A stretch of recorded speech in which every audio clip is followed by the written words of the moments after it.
Millionaire sees a poor girl in front of his restaurant. I'm poor, so they won't let me in. He then.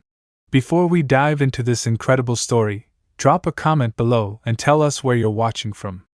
You're about to witness a tale of love, redemption, and second chances that will touch your heart. Enjoy the story. The autumn rain had just stopped when Marcus Wellington stepped out of his flagship restaurant, Wellington's, adjusting his expensive charcoal suit. At 35, he was worth millions, but tonight felt different, empty somehow. The elite establishment behind him buzzed with wealthy patrons, crystal glasses clinking, but Marcus felt disconnected from it all. That's when he saw her. A small figure huddled against the brick wall, barely visible in the evening shadows. A little girl, no more than 7, sat beside a bucket of wilted flowers, her tiny hands blue from the cold. Her dark hair was neatly braided despite her worn clothes, and oversized glasses slipped down her small nose. Marcus paused, watching as she tried to straighten a broken stem. Something about her determination struck him deeply. "Excuse me, sir?" The girl's voice was soft, hopeful. "Would you like to buy a flower? They're only $2.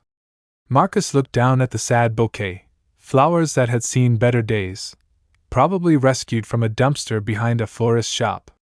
But her eyes held such hope, such innocence. "What's your name, sweetheart?" Marcus asked, crouching down to her level. "Emma Rodriguez, sir." She pushed her glasses up nervously. Just then, the rich aroma of garlic and herbs wafted from his restaurant's kitchen. Emma's stomach growled loudly in the quiet evening air. Her cheeks flushed red with embarrassment, and tears began forming in her brown eyes. "I'm sorry, sir," she whispered, her voice cracking. "My tummy made a noise because the food smells so good." She looked toward the restaurant's warm, golden windows. "But I know I can't go in there. They don't let people like me inside." Marcus felt his heart clench. "People like you?" Emma's tears spilled over. "Poor people, sir. I heard the fancy man at the door tell another kid that yesterday. He said only rich people can eat here." She wiped her nose with her sleeve. "I'm poor, so they won't let me in." The words hit Marcus like a physical blow. This innocent child, sitting in the cold, selling wilted flowers just to survive, believed she wasn't worthy of warmth and food simply because she was poor. Marcus stood up, his jaw set with determination. "Emma Rodriguez," he said firmly, "I own this restaurant. And I'm inviting you inside right now. You can eat here whenever you want. Always." Emma's eyes widened in disbelief. "Really, sir? Even though I'm poor? Especially because you're brave, kind, and deserving." Marcus extended his hand. "Come on. Let's get you fed." As Emma's small, cold hand slipped into his, Marcus had no idea that this simple act of kindness would change his life forever. Tomorrow would bring a shock that would turn his world completely upside down. Marcus led Emma through the polished glass doors of Wellington's, ignoring the surprised stares from his impeccably dressed staff. The little girl's eyes widened as she took in the crystal chandeliers, white tablecloths, and gleaming silverware. "Mr. Wellington?" Cassandra Mitchell, his restaurant manager, approached with a confused expression. "Is everything all right?" "Everything's perfect, Cassandra." Marcus guided Emma to his private corner table, reserved for VIP guests and business meetings. "This is Emma Rodriguez, and she's our special guest tonight." Emma sat on the edge of the velvet chair, afraid to touch anything. Marcus noticed her nervousness and smiled warmly. "Emma, what's your favorite food?" I don't know, sir," she whispered. "Mama and I usually just eat rice and beans. Sometimes bread if we're lucky." Marcus's heart ached. He signaled to the head chef, Thomas, who hurried over. "Prepare our finest children's meal," Marcus instructed. "Chicken tenders, mashed potatoes, vegetables, and chocolate cake for dessert. Make it special." While they waited, Emma told Marcus about her life in halting sentences. She lived far away with her mama, who worked cleaning offices at night. They sold flowers during the day to buy food. She'd never been inside a restaurant before. When the food arrived, Emma stared at the beautifully plated meal in wonder. "This is for me?" she asked in disbelief. "All for you," Marcus confirmed. Emma ate slowly, savoring every bite. Between mouthfuls, she chatted about her favorite subject in school, reading, and how she dreamed of having her own books someday. "You're very smart, Emma," Marcus observed, genuinely impressed by her vocabulary and manners despite her circumstances. After dinner, Marcus walked Emma to the door and handed her a crisp $50 bill. "For you and your mama." Emma's eyes filled with tears. "Mr. Marcus, you're the nicest person I've ever met. Mama says angels don't have wings sometimes, they just have kind hearts." Marcus felt an unfamiliar warmth spread through his chest. "Emma, I want you to remember something important. You can come here anytime you're hungry. Day or night. Just ask for me." "Really?" Emma clutched the money to her chest. "I promise. This is your place too now." As Emma prepared to leave, she turned back with a shy smile. "Mr. Marcus? Tomorrow I want to bring someone special to meet you. Is that okay?" "Of course. Who would you like to bring?" "My mama. I want her to meet the angel who took care of me tonight." Marcus watched Emma disappear into the evening darkness, her small figure illuminated briefly by streetlights. He had no idea that tomorrow's meeting would shatter everything he thought he knew about his life. Inside his empty penthouse later that night, Marcus couldn't stop thinking about Emma's words. "They don't let people like me inside." When had his dream restaurant become a place that excluded the most deserving? Tomorrow couldn't come fast enough. That night, Marcus sat alone in his penthouse apartment, 30 floors above the city lights. The place was a testament to his success: marble floors, floor-to-ceiling windows, designer furniture worth more than most people's cars. Yet tonight, it felt like a beautiful prison. He couldn't shake Emma's image from his mind. Her tiny hands holding wilted flowers, her embarrassed tears when her stomach growled, her innocent belief that she wasn't worthy of warmth and food. It stirred something deep within him, something he'd buried under years of business deals and corporate climbing. Marcus walked to his home office, where a framed photo sat on his mahogany desk. His mother, Isabella Wellington, smiled back at him, a woman who had cleaned houses and worked double shifts at a diner just to keep food on their table. She'd died 5 years ago, never living to see his massive success. "What would you think of me now, Mama?" he whispered to the photograph. Isabella had raised him alone after his father abandoned them when Marcus was 8. She'd worked her fingers raw so he could have school supplies and decent clothes. He remembered her coming home exhausted, her hands cracked from cleaning chemicals, but she'd still help him with homework and tell him stories about princes who rescued people in need. "You're gonna be someone special, Marcus," she used to say. "But don't forget where you come from. Success means nothing if you can't lift others up with you." Somewhere along the way, he'd forgotten that lesson. He'd become so focused on building his empire that he'd stopped seeing the people around him. His restaurants served the wealthy elite while children like Emma sat outside, hungry and unwelcome. Marcus poured himself a glass of expensive whiskey but didn't drink it. Instead, he stared out at the city, thinking about all the Emmas out there, invisible children struggling while he counted profits. His phone buzzed with text messages from colleagues about tomorrow's board meeting, from women wanting dinner dates, from investors discussing new ventures. But none of it mattered anymore. The only person he wanted to see tomorrow was a 7-year-old girl with broken glasses and a heart full of hope. He made a mental note to call his lawyer in the morning. He wanted to establish a fund for families like Emma's, something his mother would have been proud of. Something that would make his success meaningful beyond bank accounts and property portfolios. As he finally headed to bed, Marcus felt a strange anticipation for tomorrow that had nothing to do with business. He wanted to meet Emma's mother, this woman who had raised such a remarkable little girl despite impossible circumstances. He had no idea that tomorrow would bring not just a meeting, but a collision with his own past that would change everything he thought he knew about destiny, love, and second chances. The lonely millionaire fell asleep thinking about angels without wings and little girls who deserved the world. The next evening, Marcus arrived at Wellington's an hour early, his heart racing with unexplained anticipation.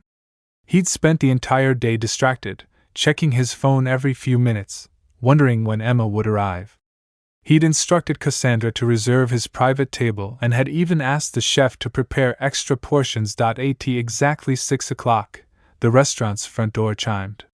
Marcus looked up from his papers, expecting to see Emma's small figure, but instead saw her walking hand in hand with a woman whose silhouette made his breath catch in his throat. As they approached through the dining room, Marcus rose from his chair, his heart pounding so hard he could hear it in his ears. The woman lifted her head, and time stopped completely. Sophia? The name escaped his lips like a prayer, like a wound reopening after 15 years. Sophia Rodriguez froze mid-step, her dark eyes locking with his in shock. She was thinner than he remembered, worn down by life's struggles, but unmistakably the girl who had owned his heart in high school. Her black hair was longer now, pulled back in a simple ponytail, and fine lines around her eyes spoke of hardships he could only imagine. "Marcus?" she whispered, her voice trembling. Emma looked up at both adults, confused by their strange reaction. "Mama, this is Mr. Marcus, the nice man I told you about. The one who let me eat here and gave us money." Neither adult responded. They stood frozen, staring at each other across 15 years of separation, lost love, and roads not taken. Sophia's eyes filled with tears. I didn't know." Emma said a nice man, but she never said. She pressed her hand to her mouth, overwhelmed. Marcus stepped forward, his voice barely above a whisper. "Sophia Martinez. After all these years. Rodriguez now," she corrected softly. "Sophia Rodriguez." Emma tugged on her mother's worn coat. "Mama, can we sit down? Mr. Marcus said I could eat here whenever I want. Can you eat here too? Please?" The innocent question broke the spell. Marcus immediately gestured to his table. "Of course. Please, both of you sit." As they settled into the plush chairs, Emma chattering excitedly about the menu, Marcus and Sophia exchanged glances heavy with unspoken history. Marcus noticed Sophia's hands, once soft and artistic, now rough from hard work. She noticed his expensive suit, his confident posture. The boy she'd loved had become everything he'd dreamed of becoming. "You look good, Marcus," Sophia said quietly while Emma studied the menu. "Successful. I'm proud of you." "Sophia, Marcus started, then stopped. There were too many questions, too many years, too much pain and joy colliding in this moment. Emma suddenly looked up with worry. "Mama, why are you crying? Did I do something wrong bringing you here?" Sophia quickly wiped her eyes and forced a smile. "No, baby. These are happy tears. Mama just hasn't seen Mr. Marcus in a very long time." As they ordered dinner, the weight of their shared past hung in the air. But beneath the shock and confusion, something else stirred, the ghost of a love that had never really died, complicated now by a beautiful little girl who had brought them back together. Halfway through the meal, Sophia's phone buzzed. She checked it and paled, quickly standing up.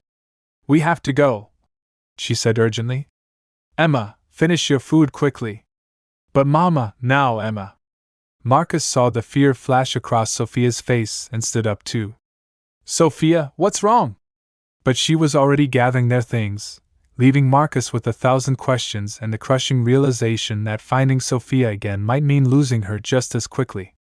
3 days passed before Sophia and Emma returned to Wellington's.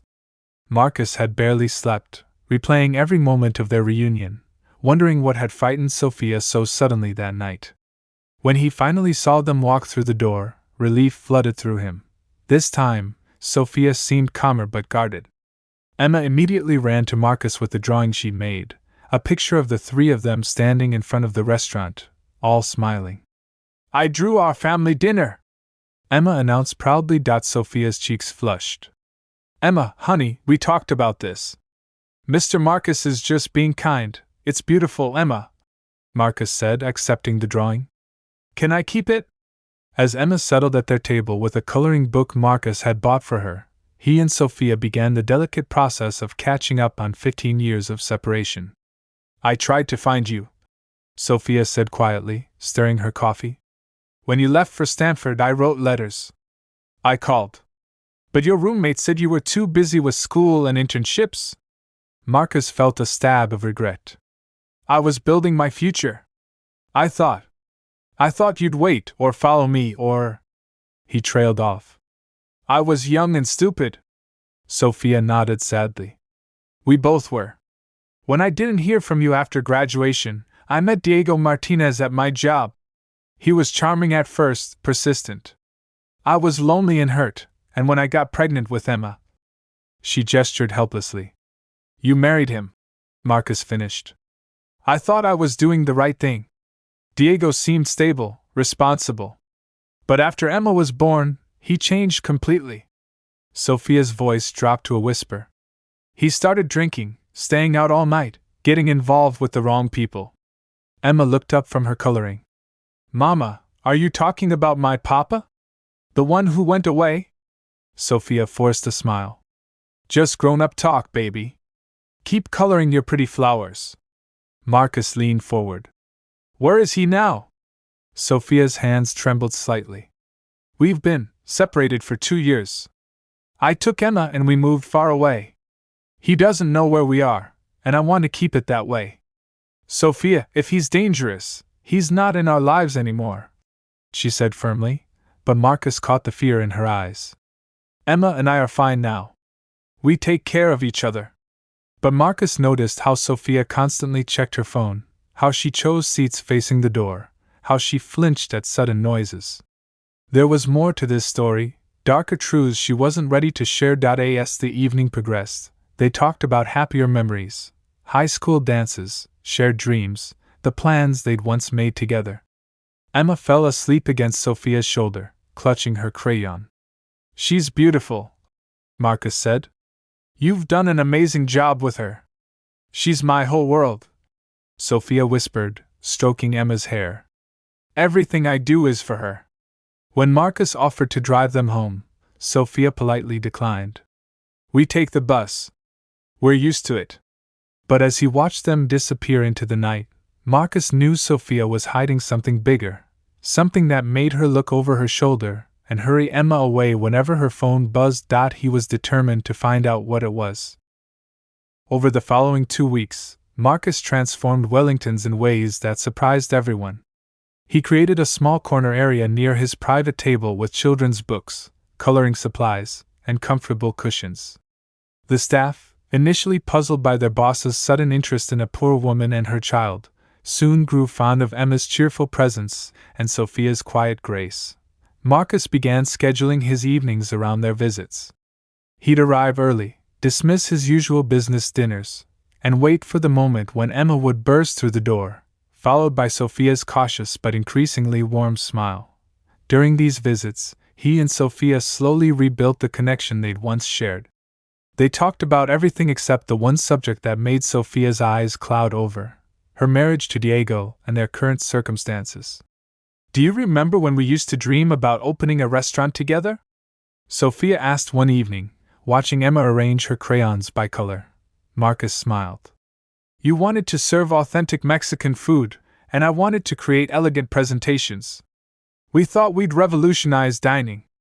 Instead, you revolutionized it without me, Sophia said without bitterness. I'm proud of what you've built, Marcus. Really. It feels empty sometimes, he admitted. Success without someone to share it with, it's just numbers on a bank statement. Sophia looked up from her hands. You never married? Came close a few times. But no one ever. He met her eyes. No one was ever you. The admission hung between them, 15 years of what-ifs crystallizing into something real and present. Emma, oblivious to the adult tension, crawled onto Marcus's lap with her latest drawing. Look, Mr. Marcus. I drew you teaching me to read like you did yesterday. Marcus's heart swelled. He'd been helping Emma with her homework, discovering she was incredibly bright but lacked proper resources. You're getting so good at writing, Emma. Soon you'll be reading chapter books. Will you still help me when I'm bigger? Emma asked seriously. As long as you want me to, Marcus promised, not realizing how those words affected Sophia. Later, as they prepared to leave, Sophia lingered while Emma ran to the bathroom. Marcus, I need to tell you something, she began, but stopped when her phone buzzed. She checked it, and her face drained of color. What is it? Marcus asked. Nothing. Just, we should go. But her hands were shaking as she gathered Emma's things. Sophia, talk to me. Whatever's wrong, you don't understand, she whispered urgently. Some things can't be fixed with money or kindness. Some people don't just go away because you want them to.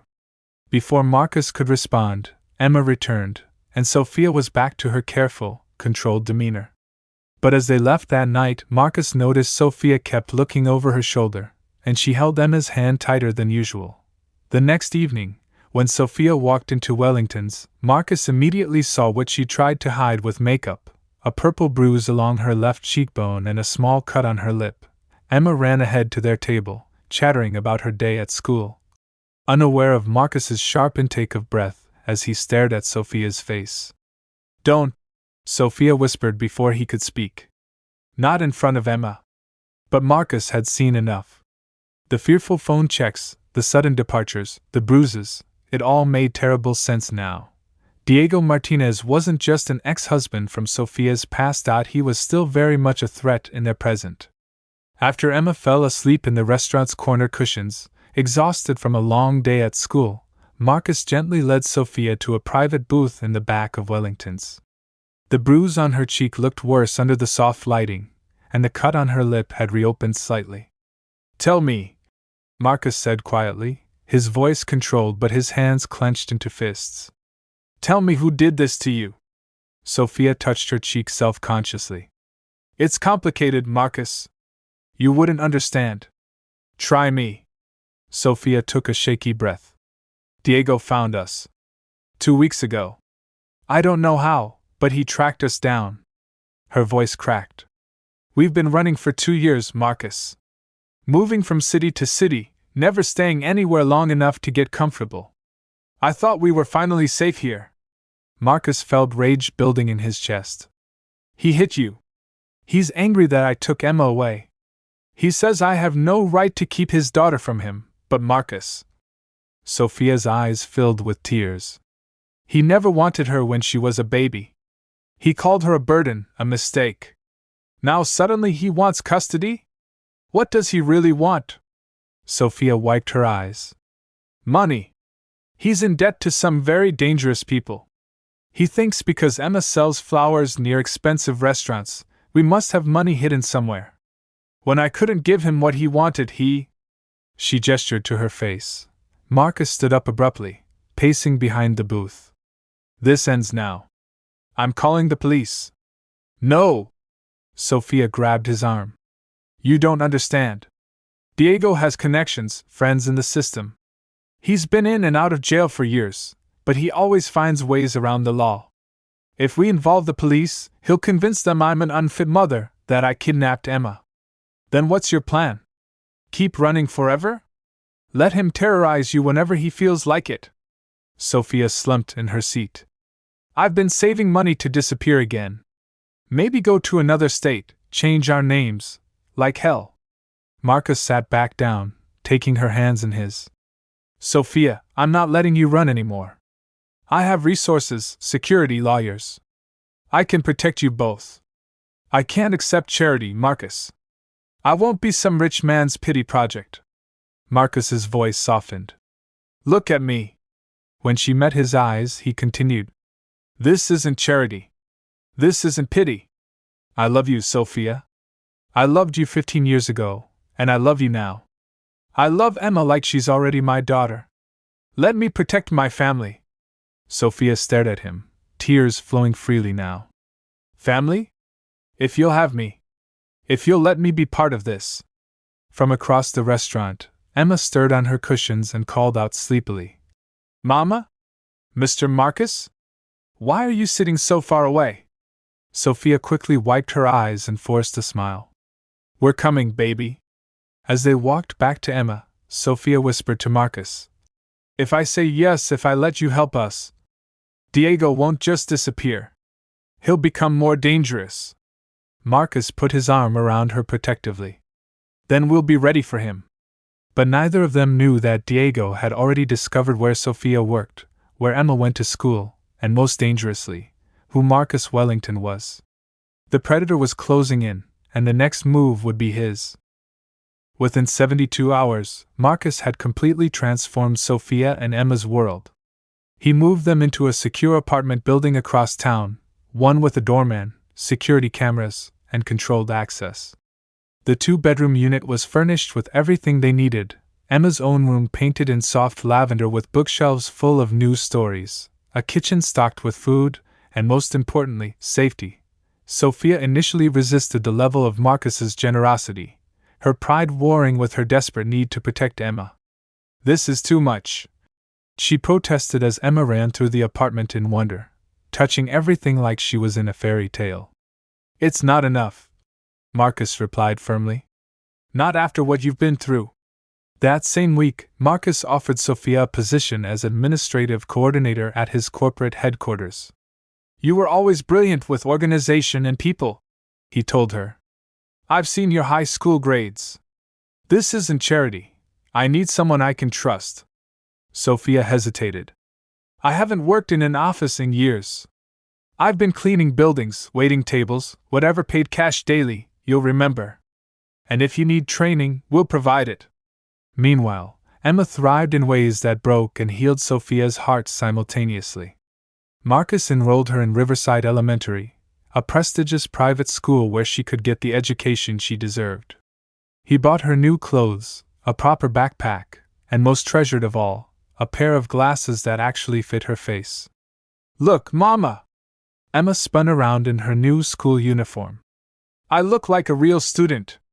"You were always a real student, baby," Sophia whispered, but she understood what Emma meant. For the first time, her daughter looked like she belonged. Evenings became magical in their new routine. Marcus would arrive after work with takeout from Wellington's, always something different for Emma to try.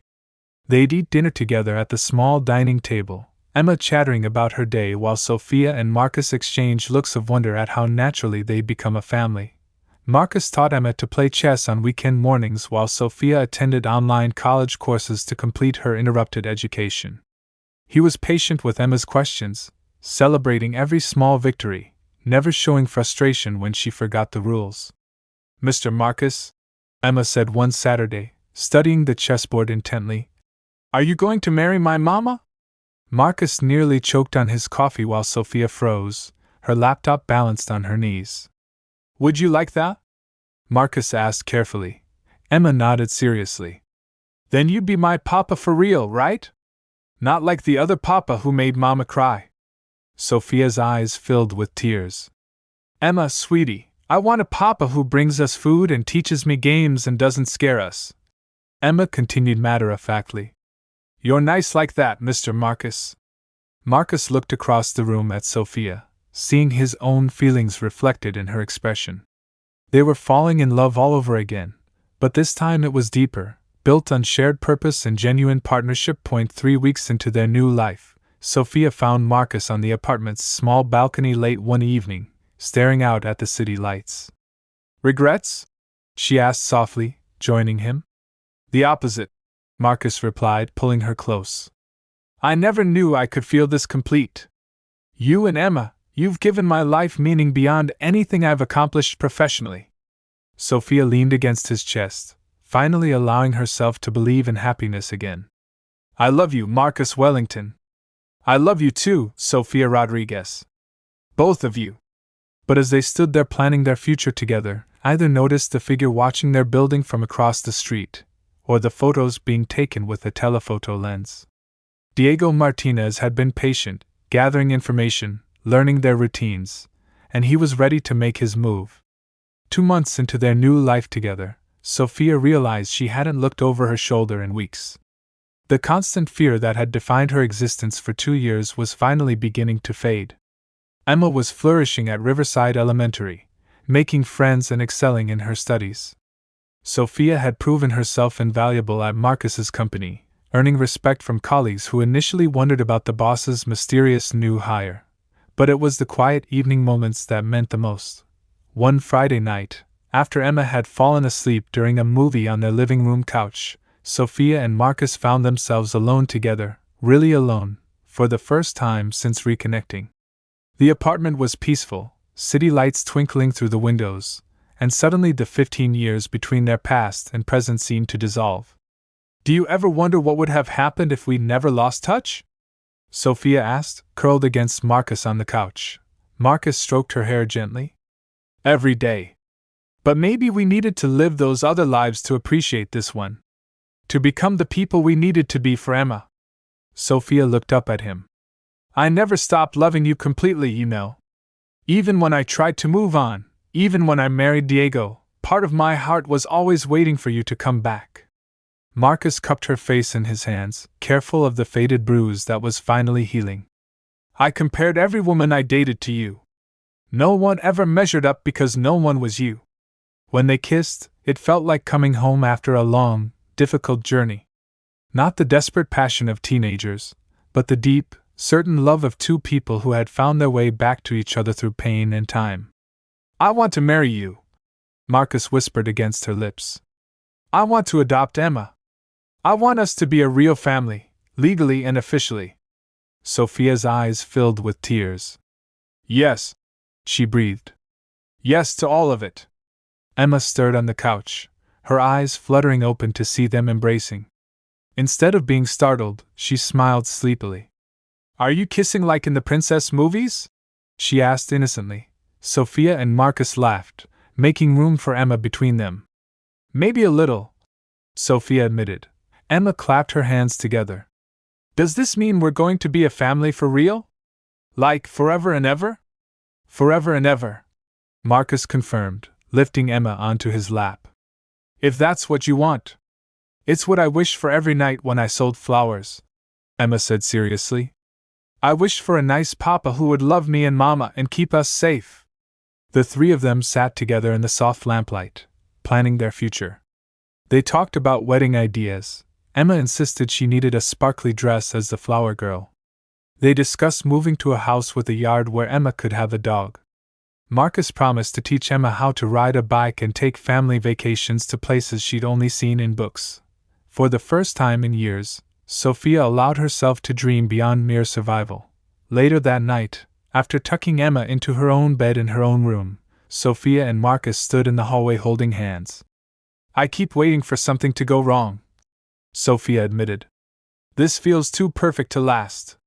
Marcus pulled her close. "Nothing's going to happen to us. We're safe now. We're together now. That's all that matters."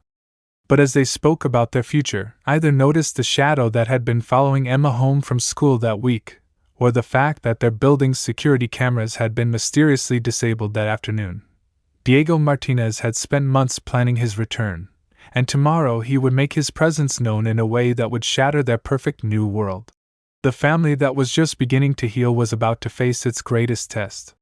Spring arrived with a burst of cherry blossoms and warm sunshine, and with it came the happiest period of Sophia's adult life. Marcus had officially proposed with a simple but elegant ring during a quiet dinner at Wellington's, with Emma as their enthusiastic witness. The little girl had insisted on helping choose the ring, declaring it sparkly enough for a real princess. Wedding planning became a joyful family affair. Emma drew countless pictures of dress designs for Sophia, while Marcus handled venue arrangements and catering. They decided on a small ceremony in the restaurant's private garden, followed by a reception for close friends and family. Sophia had enrolled in weekend classes to complete her education degree, something she'd abandoned years ago when Diego convinced her it was a waste of time. Marcus not only supported her studies but helped with Emma when Sophia needed to focus on coursework. "Look what I made at school!" Emma burst through the apartment door one Tuesday afternoon, waving a Mother's Day card she'd crafted. "It's for you, Mama, but I made one for Mr. Marcus too because he takes care of us like a real papa." Marcus felt his heart swell as Emma handed him a card decorated with glitter hearts and the words, "My new papa," written in careful 7-year-old handwriting. But as perfect as their life seemed, small disturbing details began to appear.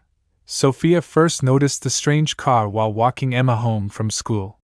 A dark blue sedan that seemed to turn when they turned, slow down when they slowed down. She told herself she was being paranoid, that Diego couldn't possibly have found them. Then came the phone calls to their apartment landline, rings with no one on the other end when she answered.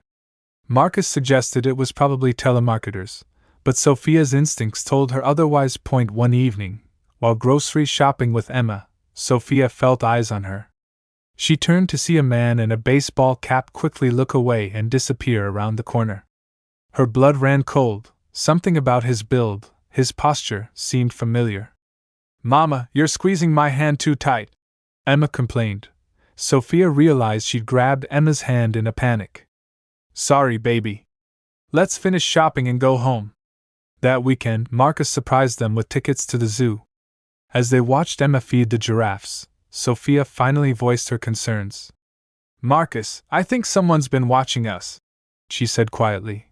Marcus immediately became alert. "What do you mean?" Sophia described the car, the phone calls, the feeling of being followed.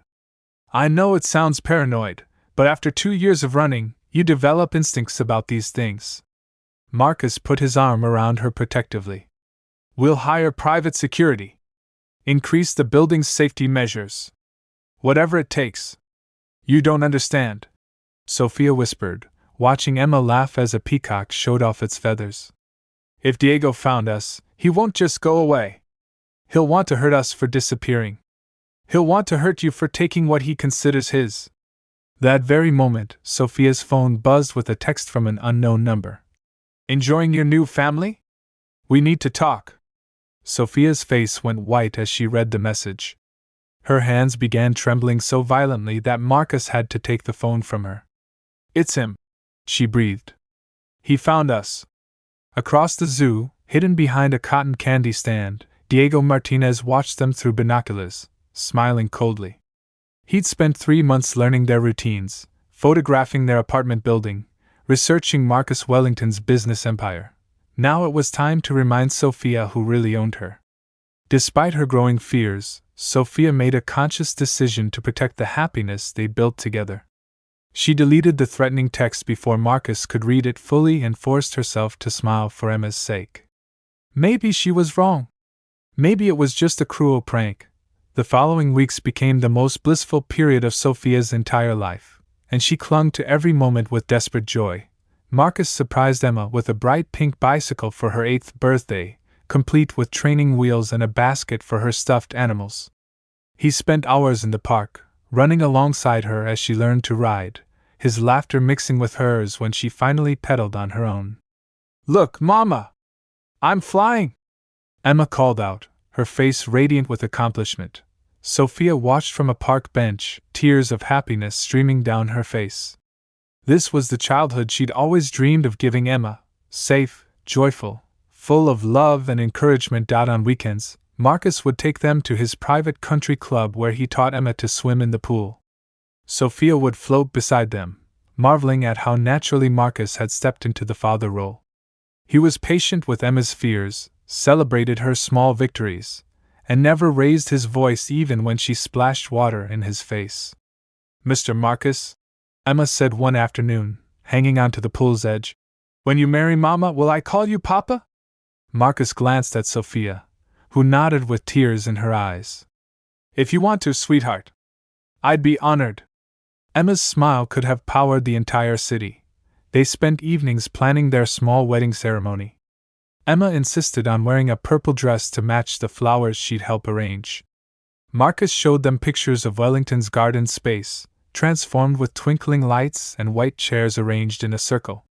"Only 50 people," Sophia said, reviewing their guest list. "I wanted intimate, meaningful."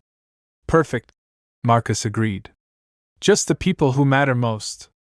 Emma had filled their refrigerator with drawings of their new family, stick figures of the 3 of them holding hands, living in a house with a big yard and a golden retriever named Sunny.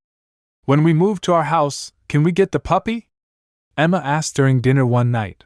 Marcus and Sophia exchanged glances. They'd been discussing buying a house together, somewhere with space for Emma to run and play. "Soon," Marcus promised. "Very soon." One evening, While Emma practiced piano at the small keyboard Marcus had bought her, Sophia found Marcus on their balcony, staring out at the city with a peaceful expression. "Penny for your thoughts?" she asked, wrapping her arms around him from behind. "I was thinking about my mother," Marcus said. "How proud she'd be to see us together. She always said family wasn't about blood, it was about who you choose to love and protect." Sophia kissed his shoulder. "She'd love Emma. She'd love you both," Marcus said, turning to face her. "Sophia, I want to start adoption proceedings for Emma. I want her to be legally mine too." Sophia's heart swelled. "She'd love that. She's been practicing writing Emma Wellington in her notebook." As they stood together planning their future, either noticed the figure watching from the parking lot below, or the fact that their building's new security guard had been paid to look the other way. The next afternoon, while Marcus was at work and Emma was at school, Sophia returned home to find her apartment door slightly ajar. Her blood turned to ice. She pushed the door open slowly and found Diego Martinez sitting on her couch, looking through Emma's school photos as if he owned the place. "Hello, Sophia," he said with a cold smile. "Miss me?"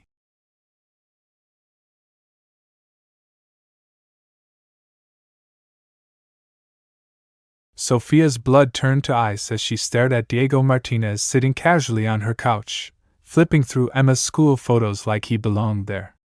3 years had hardened him.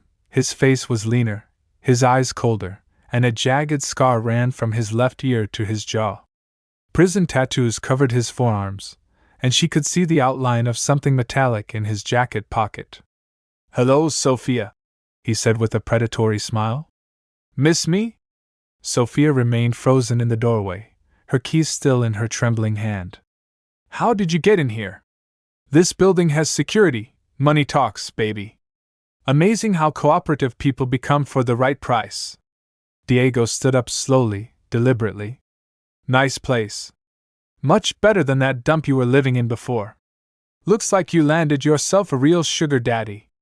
"Get out," Sophia whispered, trying to keep her voice steady. "Emma will be home from school soon." "Emma." Diego picked up one of her daughter's drawings from the coffee table, a happy family picture with "Mama, Papa Marcus and me" written in purple crayon. "My daughter seems to have forgotten she already has a father. You gave up that right when you chose drugs and violence over your family." Diego's expression darkened. "I never gave up anything. You stole my daughter from me. Turned her against me. Fed her lies." Sophia took a step back. "Emma was terrified of you. You used to scream at her when she cried, call her worthless. Shut up." Diego slammed his fist on the coffee table, making Emma's art supplies jump. "I've spent 3 years thinking about what you took from me. 3 years planning how to get it back. What do you want, Diego?" He walked closer, and Sophia caught the familiar smell of alcohol and cigarettes that used to make her stomach turn. "I want what's mine. My daughter. My wife. I'm not your wife anymore. I filed for divorce 2 years ago." Diego laughed bitterly. "Papers don't mean anything to me, Sophia. You belong to me. You always have." He pulled out his phone and showed her photos, pictures of her and Marcus at the zoo, at the park, walking Emma to school. "I've been watching you play house with your rich boyfriend. Very touching. But playtime's over." Sophia's mind raced, calculating how much time she had before Emma's school bus arrived. "What do you want?" $100,000, Diego said matter-of-factly. "Cash. Your boyfriend's got it. Pocket change for a guy like that. I can't ask Marcus for that kind of money, then find another way. Steal it. I don't care." Diego stepped closer, backing her against the wall. "You've got 48 hours. And if I don't?" Diego's smile was pure evil. "Then I take Emma. Tonight. Right out of her pretty little private school. I've got friends in Mexico who'd love to help a father reunite with his daughter. By the time you find us, she'll be so far away you'll never see her again." Sophia's knees nearly buckled. "You can't. She's just a child, she's my child." Diego grabbed Sophia's arm, his grip bruising. And if your boyfriend tries to play hero, well, accidents happen. Rich guys fall downstairs all the time. The sound of the school bus brakes outside made both of them freeze. Emma's home, Sophia breathed. Diego released her arm and straightened his jacket. Remember, 48 hours. 100,000. If you call the cops, if you tell your boyfriend, if you try to run again, I'll make sure Emma pays the price. He walked to the balcony door, which Sophia now realized was how he'd entered. Oh, and Sophia? Next time we meet, we're going to discuss you coming home where you belong. The three of us, like a real family. As Emma's voice echoed in the hallway outside, Diego disappeared over the balcony, leaving Sophia shaking uncontrollably, staring at the violated sanctuary that had been her safe home just minutes before. When Emma burst through the door with her backpack and bright smile, Sophia somehow managed to pull herself together enough to seem normal. But inside, she was already planning how to get $100,000 without destroying the only real happiness she'd ever known. For 24 hours, Sophia lived in terror, jumping at every sound, checking the locks obsessively, and struggling to appear normal around Emma and Marcus. She considered taking the money from her savings and running, but Diego's threats about following them anywhere made escape seem impossible. Finally, when Marcus noticed her trembling hands during dinner and Emma asked why Mama seemed so sad, Sophia broke down and told Marcus everything. He was in our apartment, she sobbed, touching Emma's things, threatening to take her to Mexico where we'd never find her. Marcus went very still, his jaw tightening with controlled rage. Why didn't you tell me immediately? He said he'd hurt Emma if I involved you. He said he'd hurt you too. Marcus pulled Sophia into his arms, his voice deadly calm. He's not going to touch either of you. I promise you that. The next morning, Marcus made arrangements for Sophia and Emma to stay at his penthouse with his personal security team while he handled Diego.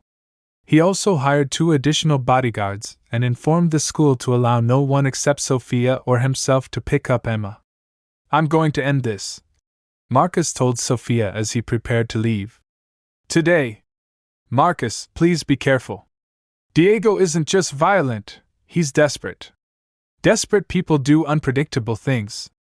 Marcus had arranged to meet Diego in the parking lot of a shopping center, public enough to discourage violence, private enough to speak freely. When he arrived, Diego was already there, leaning against a beat-up truck, smoking a cigarette. Marcus had expected to feel intimidated meeting Sophia's ex-husband, but looking at Diego now, unshaven, thin from drug use, wearing clothes that reeked of desperation, he felt only disgust. You must be the famous Marcus Wellington, Diego said with mock courtesy. Sophia's sugar daddy. I'm the man who loves Sophia and Emma, Marcus replied evenly. And the man who's going to make you disappear from their lives permanently. Diego laughed. With what? Money? You think you can buy me off? 100,000, as you demanded. But with conditions. Marcus pulled out a legal document. You sign away all parental rights to Emma. You agree to never contact Sophia or Emma again. You disappear completely. Diego pretended to consider it, then smiled coldly. You know what? I've changed my mind. 100,000 isn't enough anymore. I want 500,000. Marcus felt his control slipping. The deal was 100. The deal is whatever I say it is. Diego's voice rose. You rich boys think everything has a price. But some things can't be bought. Sophia belongs to me. She's mine. She'll always be mine. Marcus stepped closer, his voice deadly quiet. Sophia belongs to herself. Emma deserves a father who protects her, not one who terrorizes her. I'm offering you enough money to start over somewhere else. Take it. Diego flicked his cigarette at Marcus's feet. Or what? You'll call the cops? Go ahead. By the time they sort everything out, Emma will be long gone. I've got friends who specialize in making people disappear. You're making a mistake, Marcus warned. No, you're making the mistake. You think because you have money, you can steal my family. But I know where Emma goes to school, where you work, where Sophia shops. I can get to any of you, anytime I want. Marcus pulled out his phone and showed Diego something that made the other man's face go pale. Actually, I've been recording this entire conversation. Making threats against a minor, extortion, violation of restraining orders. That's enough to put you away for years. Diego's hand moved to his jacket pocket. You're cleverer than I thought. But not clever enough. Before Marcus could react, Diego had pulled out a knife. Delete that recording. Now. Marcus realized with growing dread that reasoning with Diego was impossible. The man wasn't just desperate for money, he was obsessed with controlling Sofia, willing to destroy anyone who stood in his way. As Diego advanced with the knife, Marcus understood that this confrontation wouldn't end with negotiations or legal documents. It would end with one of them walking away, and the other not walking away at all. The confrontation in the parking lot ended when security guards from the shopping center approached, drawn by Diego's raised voice. Diego quickly pocketed the knife and backed away, but not before hissing at Marcus. This isn't over. Not even close. Marcus immediately called the police and filed a formal report, providing them with the recording of Diego's threats. Detective Sarachin assured him they would issue an arrest warrant, but warned that Diego had likely already gone into hiding. Men like this don't give up easily, Detective Chen explained. He sees his ex-wife and daughter as possessions, not people. I recommend maintaining maximum security until we have him in custody. For the next 48 hours, Marcus, Sofia, and Emma lived in the penthouse under constant protection. Emma didn't fully understand why she couldn't go to school or the park, but she sensed the adults' fear and stayed close to Sofia. On Thursday morning, Sofia had to go to the office for an important client meeting she couldn't postpone. Marcus wanted to cancel it, but Sofia insisted that hiding forever wasn't living. I'll take the security team with me, she promised. Emma will be safe here with you and the guards. But that afternoon, Emma's private school called the penthouse in a panic. Mr. Wellington? This is Principal Anderson. A man claiming to be Emma's father picked her up an hour ago. He had official-looking custody documents and said there was a family emergency. We tried calling Sofia, but her phone went straight to voicemail. Marcus felt the world tilt beneath his feet. What did this man look like?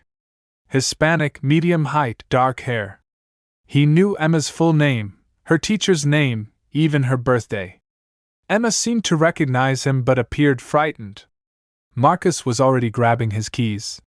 Call the police immediately. This is a kidnapping. Sofia's screams echoed through the penthouse when Marcus called her with the news. He has my baby! Oh God, Marcus, he has Emma! Within hours, the FBI was involved. Diego had violated federal kidnapping laws by taking Emma across state lines. Security footage showed him heading toward the highway in a stolen van. Agent Roberts, the lead investigator, spread Emma's photo to every law enforcement agency in the region. The good news is that Diego wants money, not to hurt Emma, Agent Roberts told the frantic parents. He'll contact you soon with demands. The call came at midnight. Diego's voice was cold and triumphant. Missing something, Sofia? Please, Sofia sobbed into the phone. Don't hurt her. She's just a little girl. She's my little girl. And she's going to stay with me until you come home where you belong. Marcus grabbed the phone. What do you want? $500,000. Cash. No cops, no FBI, no tricks. You have 12 hours. Let me talk to Emma. I need to know she's safe. After a pause, Emma's trembling voice came through the speaker. Mr. Marcus? I want to come home. I want my mama. We're going to get you, sweetheart. Be brave for us, okay? Diego came back on the line. Warehouse District, Pier 47. Come alone, Sofia. Bring the money. If I see anyone else, if I smell cops, you'll never see her again. The line went dead. Sofia collapsed into Marcus's arms, shaking uncontrollably. He's going to kill her. I know him. When he gets angry enough, he doesn't think straight. Marcus held her tightly, his own heart breaking. We're getting her back. Whatever it takes. But as the FBI prepared their response plan, none of them knew that Diego had already moved Emma to a second location, an abandoned warehouse where he planned to disappear with her forever, leaving Sophia and Marcus to suffer the way he had suffered. The clock was ticking, and Emma was running out of time.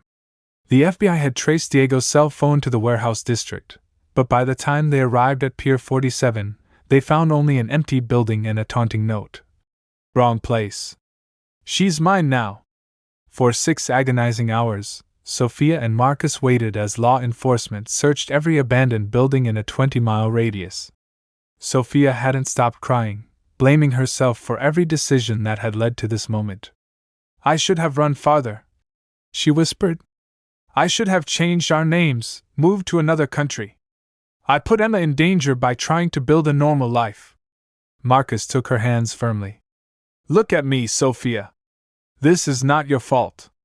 Diego made these choices. We're going to find her." The breakthrough came from an unexpected source. Emma herself. At the second warehouse.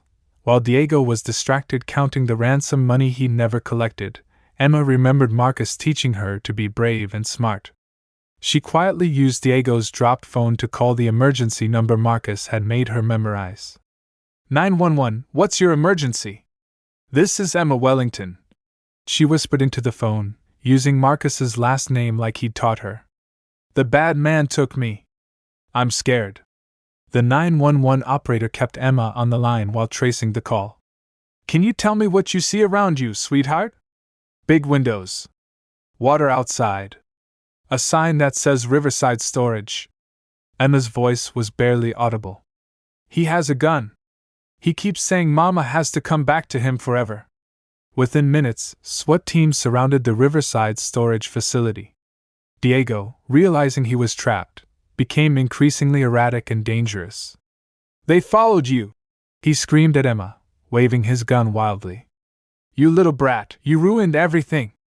But Emma had learned courage from watching Sophia survive impossible situations, and strength from Marcus's patient love. My mama doesn't belong to you, she said with 7-year-old defiance. My real papa is coming to get me. Diego raised his hand to strike her, but at that moment, the warehouse door exploded open.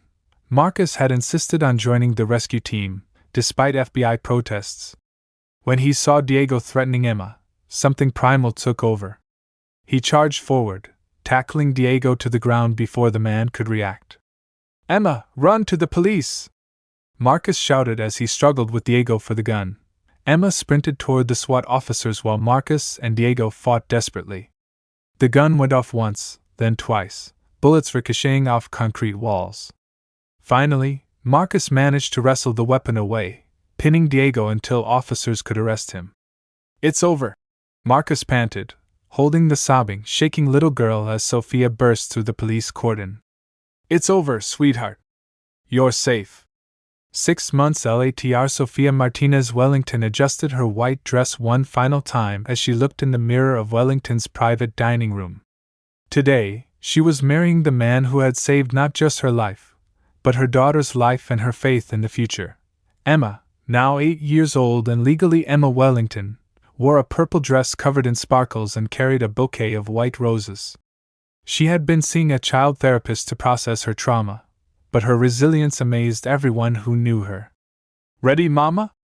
Emma asked, straightening Sophia's veil. Ready, baby. The ceremony took place in Wellington's garden, exactly as they'd planned months ago.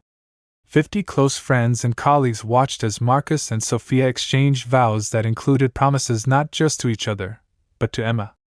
I promise to love you both fiercely, Marcus said, tears in his eyes. To protect this family with everything I have. To be the father and husband you both deserve. Sophia's vows were simpler. You gave us hope when we had none. You gave us safety when we were afraid. You gave us love when we thought we weren't worthy of it. I promise to spend my life showing you that you chose well. During the reception, Emma stood on a chair to make her own speech. Mr. Marcus saved us when we were hungry and scared. Now he's my real papa forever. He taught me that families aren't just the people you're born with, they're the people who choose to love you every day. There wasn't a dry eye in the room. Diego Martinez was sentenced to 15 years in prison for kidnapping, extortion, and weapons charges. The judge noted that his complete lack of remorse made him a continued danger to society. Marcus and Sophia honeymooned in Italy while Emma stayed with Marcus's trusted business partner and his wife. When they returned, they moved into a beautiful house with a big yard where Emma could play safely. Sophia completed her education degree and now runs a program for domestic violence survivors through the Wellington Foundation. Marcus stepped back from day-to-day business operations to spend more time with his family. Every evening, they have dinner together. Every weekend, they visit parks and museums. Every night, Marcus reads Emma a bedtime story while Sophia watches from the doorway, still amazed that this is her life. The little girl who once sold wilted flowers outside a restaurant now helps other children through the foundation, showing them that kindness exists, that love can heal, and that sometimes angels do appear when you need them most. And Marcus learned that true wealth isn't measured in bank accounts or business deals. It's measured in the laughter of a little girl who calls you Papa, and the love of a woman who chose to trust you with her broken heart. Their family was born from one small act of kindness, but it grew through countless daily choices to love, protect, and believe in each other. Some fairy tales do come true. They just don't always start with once upon a time. Sometimes they start with a hungry child, a kind heart, and the courage to say, "You belong here too."